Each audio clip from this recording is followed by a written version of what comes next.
You know, when you think about eating, you probably picture your stomach as this, like, ultimate biological incinerator. Right, the furnace model. Yeah, exactly. You drop a slice of pizza down there, the doors close, the acid bubbles up, and poof, it is melted down into pure energy. Like, you do the eating, the stomach does all the heavy lifting. It is a very appealing mental model, I mean, but when we look at the physiological realities of how humans process food, that furnace concept is basically a cartoon. The stomach is really just, well, the opening act. Right, which is why today's deep dive is entirely focused on the incredibly choreographed second wave of digestion. Exactly. And specifically, we are looking at the two fluids that make that second wave possible, which are pancreatic juice and bile.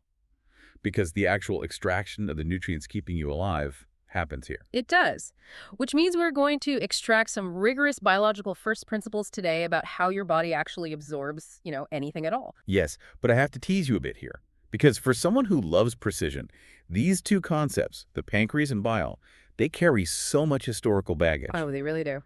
It is a miracle early anatomists ever figure them out.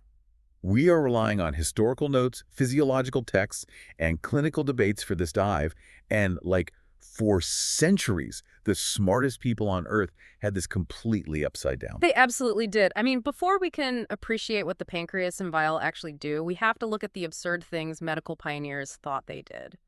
Okay, let's unpack this. We can start with the pancreas. Huh. The word itself was coined around 100 CE by a Greek physician named Rufus of Ephesus. Right. It comes from the Greek pan, meaning all, and creus, meaning flesh, so all flesh. All flesh, yeah. Yeah. Because when you hold a pancreas, it just has this uniform, fleshy texture. There are no big bones, no cartilage. Right, and because it just looked like a lump of meat, the great anatomist Galen in the 2nd century decided it served absolutely no active physiological purpose. He concluded it was basically just a cushion. A cushion. So it's like, I don't know, biological packing peanuts. Well, packing peanuts imply it's filling empty space.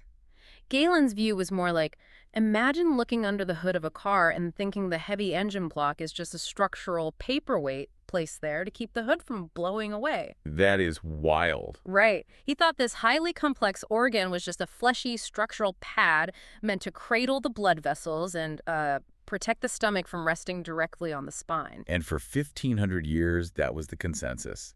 A stomach cushion. It's just mind-blowing. It stayed that way until the mid-1800s. And the journey of bile was even stranger. Right, the humors. Exactly. In the ancient humoral medicine of Hippocrates and Galen, yellow bile, or chole, wasn't even seen as a functional digestive juice. It was considered one of the 4 cardinal humors of the body. So if you had too much of this fluid, it didn't just give you an upset stomach, it literally dictated your personality. It was believed to cause a fiery, irritable temperament, the choleric personality. Yeah, the entirely mechanistic understanding we have today, that the pancreas is a complex exocrine gland and bile is a fat emulsifying fluid that is purely a product of 19th century physiology. Okay, so if the pancreas isn't a structural shock absorber for people with anger issues, what is its actual job? Reading through the texts, it seems its very first task is fixing a massive chemical crisis created by the stomach. The acid problem. Right. The stomach is incredibly acidic. We are talking a pH of 1.5 to 3.5, which is fantastic for killing microbes and forcefully unfolding proteins. Yes, the unfolding is key.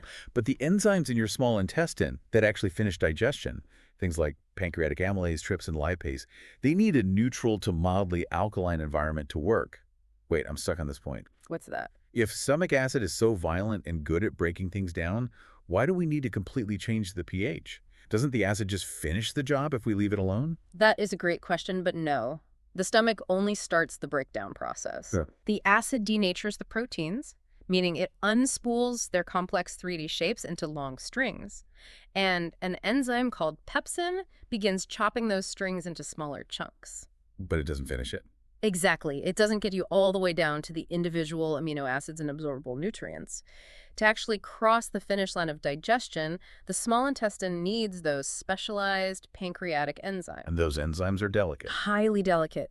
If you drop a pancreatic enzyme into a pH of 2, it will instantly denature itself. Its molecular structure will just collapse. Rendering it totally inactive. Right. So the pancreas has to put out the fire. So how much fluid are we talking about to neutralize that acid? To put it in perspective, the duct cells in the pancreas pump out roughly 1 to 1.5 liters a day of a watery fluid rich in bicarbonate ion. 1.5 liters. Yeah. And this alkaline fluid mixes with the chyme, which is the scientific term for that highly acidic slurry coming out of the stomach. By the time that chyme reaches the mid-duodenum, which is the very first section of the small intestine, the pancreas has pushed the pH all the way up to 7 or 8. So without that massive daily flush of bicarbonate, every single enzyme the pancreas ships downstream would be dead on arrival. It forces a massive environmental shift, yeah, creating a safe harbor for the next wave of chemical breakdown. But getting those enzymes safely from the pancreas to the duodenum is a whole other terrifying challenge. I mean, these enzymes are literally designed to dismantle human tissue. They are. They tear apart proteins, carbs, fats. And your pancreas is made of proteins, carbs, and fats. Right. Transporting protein-destroying machinery through your own protein-based ducts poses a massive existential threat to the organ itself. Here's where it gets really interesting, because the biology is just brilliant. The pancreas doesn't manufacture active enzymes. It manufactures inactive precursor forms called zymogens. Yes. Things like trypsinogen instead of trypsin. It's like sending a loaded weapon through the mail with the safeties on so it doesn't accidentally go off in the delivery truck. Well, even a safety switch can fail. It's more like shipping the weapon completely disassembled. Oh, I see. The safety isn't just on. The weapon fundamentally isn't built yet. These zymogens travel safely down the pancreatic ducts, completely harmless. But once they arrive in the duodenum, they encounter a highly specialized enzyme embedded directly in the intestinal wall called enteropeptidase. Historically called enterokinase, right? Yes, and enteropeptidase acts like a molecular pair of scissors. It physically clips a tiny peptide fragment off the inactive trypsinogen. Wait, why does clipping a piece off turn it into a weapon? Because that tiny fragment was acting as a physical block over the enzyme's active cutting site. The moment enteropeptidase snips that block away, the trypsin molecule springs open and folds into its active shape. Oh, Think of it like removing the pin from a bear trap. It becomes trypsin. your trap is set. And then it amplifies. That newly active trypsin begins attacking all the other zymogens arriving from the pancreas, rapidly snipping their blocks off and activating them in a massive cascading chain reaction. It's a beautifully designed, built-in biological delay. It really is. Which works perfectly until it doesn't. If the mechanism is this complex, what happens when it breaks down? The results are catastrophic. If trypsin activates prematurely, while it is still inside the pancreas, the organ literally begins to digest itself. Autodigestion. Yes, acute pancreatitis. Medical literature calls it autodigestion, and it is as bad as it sounds. Just hearing the word gives you chills, and I was reading that this can sometimes be a genetic issue. Yes, in cases of hereditary pancreatitis, patients often have mutations in the PRSS1 or SPMK1 genes. Okay.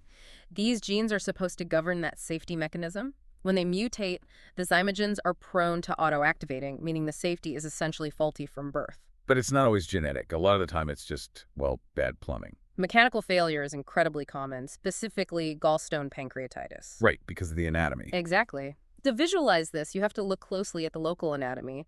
The main duct carrying pancreatic juice and the common bile duct carrying bile from the liver merge together at a tiny choke point called the ampulla of Vater. Guarded by a ring of muscle called the sphincter of Oddi.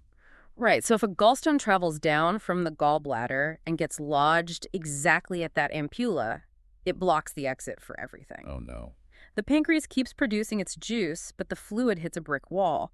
Pressure builds up rapidly inside the duct, the physical environment inside the organ becomes chaotic, and those delicate zymogens activate prematurely inside the pancreas. So the delivery truck gets stuck in a tunnel, the pressure builds, and the weapons assemble themselves before they reach the destination. And it is a severe medical emergency. Okay, so assuming everything works correctly, the pancreas has neutralized the acid, safely delivered the enzymes, and started tearing apart the proteins and carbs. But we haven't talked about the slice of pepperoni on that pizza yet. The fat. Right, the fat. And fat presents a completely different physical problem because it is not water-soluble. The enzymes in that watery pancreatic juice we just discussed can't easily get to it. Right, if you pour cooking oil into a sink full of water, it doesn't dissolve. It clumps together into these giant, unmanageable globules. If your pancreatic enzymes try to attack a giant globule of fat in your gut, they can only nibble at the very outside layer. Exactly. The interior is completely protected. So we need a completely different fluid from a completely different organ, bile.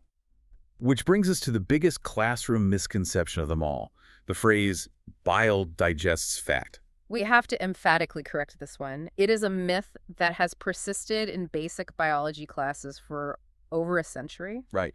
Bile contains 0 digestive enzymes. None. It does not digest anything in the chemical, catalytic sense of the word. It's not breaking molecular bonds. Not at all. Bile is manufactured by hepatocytes in your liver, and it is stored in the gallbladder. Its primary active ingredients are bile salts. Okay. These are derivatives of cholesterol, and they're molecularly fascinating because one end is hydrophilic, meaning it loves water, and the other end is hydrophobic, meaning it repels water and binds tightly to fat. So if it's not a digestive juice, it's basically Biological dish detergent. dish detergent. That is exactly the underlying physics. When you squirt dish soap onto a greasy pan in your sink, the soap molecules embed themselves into the grease. Right. In your gut, bile salts embed themselves into those giant, unmanageable fat globules. Then the physical churning of your intestine, the peristalsis, shakes it all up. And the fat breaks apart into tiny microscopic droplets.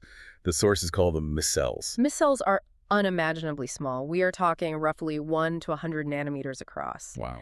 By shattering one large globule into millions of microscopic micelles, the bile salts create a 1,000-fold increase in surface area. The thermodynamics of that are just wild. I mean, without that massive increase in surface area, the food would move past the absorptive window of your gut before the enzymes could ever extract the calories. The sheer volume of fat would just pass right through you. But because of those micelles, the actual fat-digesting enzyme from the pancreas, pancreatic lipase, now has enough access to efficiently attack the fat and break it down. And here's something that totally surprised me. If you have your gallbladder removed, you don't actually lose the ability to digest fat. The liver just keeps making bile and dripping it continuously into the intestine, rather than storing it up for a big concentrated release. Right, the detergent is still there, just on a slow leak instead of a triggered delay. But the triggered release is what makes the intact system so elegant. We have all these perfectly timed fluids. The bicarbonate buffer, the zymogen enzymes, the bile from the gallbladder. Yeah. They all deploy exactly when the chyme arrives from the stomach. But for a very long time, medical science couldn't figure out how the pancreas and the gallbladder actually knew it was time to act. It was a huge mystery. Right, like if they're separated by distance, how does the message get there? Ivan Pavlov, yes, the ringing the bell and the salivating dogs guy, he actually won a Nobel Prize in 1904 for building an entire model of digestion around conditioned neural reflexes. Everyone assumed that when food hit your stomach, nerves sent a signal up to your brain, and your brain sent an electrical signal down the vagus nerve to your pancreas saying, release the juice. It was the absolute reigning dogma of the era. They call it nervism. But then, in 1902, 2 physiologists, William Bayliss and Ernest Starling, performed a surgical experiment that fundamentally changed the trajectory of medicine. This is such a cool experiment. It really is. They took an anesthetized dog and carefully severed every single nerve connecting the gut to the pancreas. They left the blood vessels completely intact, but created a total electrical blackout. Okay. Then they put acid into the dog's duodenum, simulating food leaving the stomach. According to Pavlov's Nobel-winning rules, the pancreas should have sat completely dormant. The phone lines were cut. But the pancreas pumped out its juices perfectly on cue. So what does this all mean? If it wasn't the nervous system sending the signal, how did the message get there? Bayliss and Starling proved the existence of a blood-borne chemical messenger. The acidic food hit the intestine. The cells of the intestines secreted a specific chemical into the bloodstream, and when that chemical traveled through the blood and reached the pancreas, it triggered the release of the bicarbonate. They named this chemical secretin.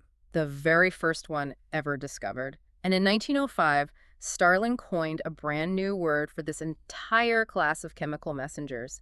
He used the Greek word hormao, meaning I excite, or I set in motion, hormone. Hormone. They birthed the entire field of endocrinology with that one surgical feat. They did. Secretin tells the pancreas to release the bicarbonate, and researchers later discovered another hormone, cholecystokinin, or CCK, which is released when fat and protein arrive. And CCK is the hormone that tells the pancreas to release its enzymes and tells the gallbladder to contract and squirt out the bile. Hormones choreograph the whole dance.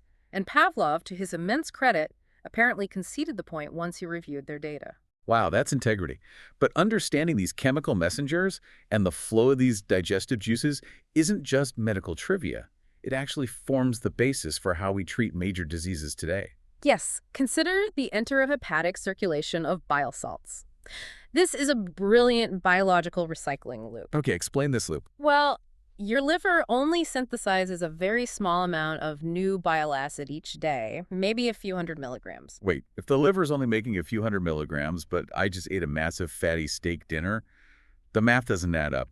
We would run out of bile halfway through the meal. You would if the body wasn't aggressively efficient. About 95% of those bile salts, after they've done their job emulsifying the steak in your upper intestine, travel all the way down to the very end of your small intestine, the terminal ileum. Oh, and then what? There, they are reabsorbed back into the blood, shipped straight back to the liver via the portal vein, and dumped right back into the gallbladder to be used again. It's like an aggressively efficient municipal recycling program where the truck just circles the exact same block all day long. That's a great analogy. The sources note that the entire bile salt pool can recycle through the gut multiple times during a single heavy meal. We actually manipulate this exact recycling loop to treat high cholesterol. Really? How? Since bile salts are synthesized from cholesterol, doctors can give a patient a drug called a bile acid sequestrant, like cholestyramine. This drug binds to the bile physically in the gut so the terminal ileum can't reabsorb it. So the bile just passes out of the body in your stool. Exactly, which forces the liver to panic. It realizes the recycling truck didn't come back, so it has to pull cholesterol directly out of your bloodstream to manufacture fresh bile. Your blood cholesterol levels drop because you tricked the recycling loop. That is so clever. But manipulating these pathways isn't our only clinical challenge. The exocrine function of the pancreas, the pumping of those juices through the ducts, that can be severely compromised in genetic diseases like cystic fibrosis. Yes, profoundly. Most people associate cystic fibrosis with the lungs, but it affects the pancreas too, right? It does. The genetic defect causes abnormally thick mucus secretions throughout the body. In the pancreas, this thick mucus completely blocks the exocrine ducts. The organ cannot secrete that critical bicarbonate or those zymogens into the intestine. Causing exocrine pancreatic insufficiency. Right. A patient can eat thousands of calories, but without those juices reaching the duodenum to finish the second wave of digestion, they cannot absorb the nutrients or the fat-soluble vitamins. They literally require prescription enzyme replacement capsules with every single meal to survive. The stakes are incredibly high. And speaking of blocked ducts, what about those gallstones we mentioned earlier, the ones that block the ampulla ovator and cause pancreatitis? I read there's an ongoing serious debate in the clinical world on how to handle that. There is a big debate. When a patient presents with gallstone pancreatitis, doctors have to decide whether to use an endoscopic procedure called an ERCP. Okay, what's that? They go in with a scope and physically remove the stone immediately, usually within 24 to 72 hours, or they wait and manage the patient conservatively, hoping the stone passes on its own. Why wouldn't you just go in and get it out immediately? That seems like the obvious choice. Because the procedure itself requires injecting dye and physically manipulating the ducts, which carries a very real risk of aggravating the pancreas further. You're poking a bear that is already aggressively autodigesting. Yikes. It highlights how much respect the medical community has for the destructive potential of these pancreatic enzymes. You have to balance the risk of leaving the blockage against the risk of making the inflammation worse. With all of these massive life-or-death functions, neutralizing acid, preventing autodigestion, digesting every macronutrient you eat, it is wildly ironic that the pancreas is really only famous to the general public for one thing. Insulin. Structurally speaking, it is the ultimate historical irony. The clusters of cells that produce insulin, the islets of Langerhans, named after a 22-year-old medical student who first noticed them under a microscope in 1869, they only make up about 1 to 2% of the entire volume of the pancreas. It's tiny. Right, 95% of the organ is strictly an exocrine machine dedicated to pumping out digestive juices. But those 1% endocrine islet cells get all the fame. And all the Nobel drama. Oh, the drama is unbelievable. In the hot summer of 1921, Frederick Banting and a medical student named Charles Besk were working in Professor McLeod's lab in Toronto. Right. They were grinding up dog pancreases and finally managed to isolate insulin from those tiny islets. And then a brilliant chemist named James Collop came in and purified the extract so it could actually be safely injected into human patients with type 1 diabetes. It remains one of the greatest sudden miracles in medical history. Children who were essentially in comas, given a death sentence, were injected with this purified extract and were suddenly waking up, surviving, and thriving. It was revolutionary. So the Nobel Committee hands out the 1923 prize in medicine to Banting and MacLeod. They completely left out Bess, who did the grueling, sweaty extraction work all summer, and Collip, whose chemical purification actually made it a usable drug. History views it as a classic, somewhat tragic case study in how credit gets misallocated in major team discoveries. Yeah. Banting was so furious, he publicly split his prize money with Best. And MacLeod, perhaps feeling the immense pressure of public opinion, split his share with Collip. Well, we have covered an incredible amount of ground today on the hidden machinery keeping us fueled. Let's do a quick recap for you to lock in the absolute essentials from today's deep dive into the second wave of digestion. Sounds good. First, remember that bile emulsifies fat. It does not chemically digest it. It increases the surface area 1,000-fold so pancreatic lipase can do the actual chemical breakdown. Right. Second, to protect itself from destruction, the pancreas ships its enzymes as inactive zymogens, which only arm themselves once they safely reach the intestine and an enteropeptidase pulls the pin. Crucial mechanism. Third, Bayliss and Starling severing those nerves in 1902 proved that digestion is coordinated by chemical hormones traveling through the blood, like secretin, birthing the field of endocrinology. Overturning the nerve dogma. Fourth, your body is a relentless recycler, reusing its tiny pool of bile acids multiple times per meal through the enterohepatic circulation. Yep. And fifth, despite the overwhelming fame of insulin and the islets of Langerhans, the pancreas is 95% an exocrine digestive organ, not just an insulin factory. Those are the core biological principles. But I want to leave you with a final thought to mull over, returning to that recycling loop we just summarized. Oh, okay, let's hear it. We are deeply conditioned today to think of cholesterol purely as a villain, an enemy that clogs arteries and needs to be aggressively eliminated from our bodies. Right, we hear that all the time. But without cholesterol, your liver couldn't create the bile salts that act as that essential biological detergent. And without that detergent, you couldn't absorb the vital fats and fat-soluble vitamins that keep your cells functioning. Cholesterol is quite literally a cornerstone of your survival. Perhaps the future of managing human heart health isn't just about declaring a blunt war on intake, but finding even more sophisticated ways to outsmart the brilliant, ancient recycling loop that Claude Bernard's earliest experiments first hinted at over 150 years ago. It really makes you rethink what's happening in the shadows every time you sit down and take a bite.